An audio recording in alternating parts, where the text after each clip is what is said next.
বাংলাদেশ একটা দেশ যেখানে ফুটবল শুধু একটা খেলা না, এটা এক আবেগ, এক ইতিহাস, এক ভালোবাসা। একসময় এই দেশের অলিগলিতে প্রতিদিন ফুটবলের শীষ বাজত, কিন্তু আজ ক্রিকেটের উচ্ছ্বাসের মাঝেও ফুটবলের সেই আবেগ এখনো মরে যায়নি। বাংলাদেশে ফুটবলের সূচনা হয় ব্রিটিশ আমলে।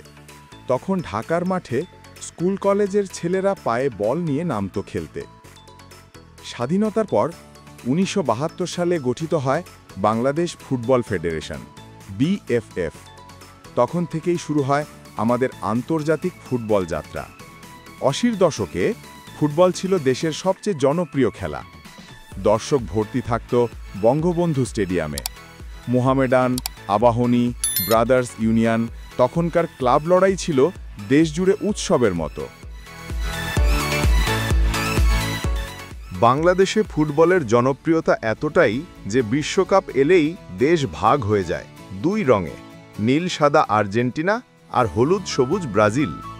মানুষ নিজের প্রিয় দলকে সমর্থন করে এমন আবেগে যেভাবে হয়তো নিজেদের দেশের খেলায়ও করে না। ফুটবল এখানে শুধু বিনোদন না, এটি এক সামাজিক সংস্কৃতি। কিন্তু বাস্তবতা ভিন্ন। বাংলাদেশের ফুটবল আজ অনেক পিছিয়ে পড়েছে। অবকাঠামোর অভাব, পরিকল্পনার ঘাটতি আর পেশাদার প্রশিক্ষণের অভাবে আমরা আন্তর্জাতিক পর্যায়ে স্থায়ী সাফল্য পাইনি। তবুও স্বপ্ন এখনো বেঁচে আছে।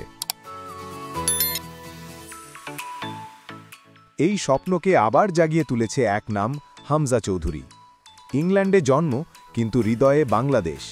প্রিমিয়ার লিগের লেস্টার সিটির এই মিডফিল্ডার যখন ঘোষণা দিলেন বাংলাদেশের হয়ে খেলতে চান, তখন গোটা দেশ এক নতুন আশার আলো দেখল। মানুষ আবার বিশ্বাস করতে শুরু করল, হয়তো একদিন আমাদের লাল সবুজ জার্সি ফিফা বিশ্বকাপের মাটিতেও উড়বে। বাংলাদেশে এখন অনেক তরুণ খেলোয়াড় উঠে আসছে। যদি তারা সঠিক প্রশিক্ষণ, অবকাঠামো ও আন্তর্জাতিক সুযোগ পায়, তাহলে ভবিষ্যতে বাংলাদেশও ফুটবলে বড় কিছু করতে পারবে। ফুটবল শুধু এক খেলা নয়, এটা আমাদের জাতীয় আত্মবিশ্বাসের প্রতীক। হয়তো আজ আমরা বিশ্বকাপ খেলছি না, কিন্তু স্বপ্ন দেখা বন্ধ করিনি।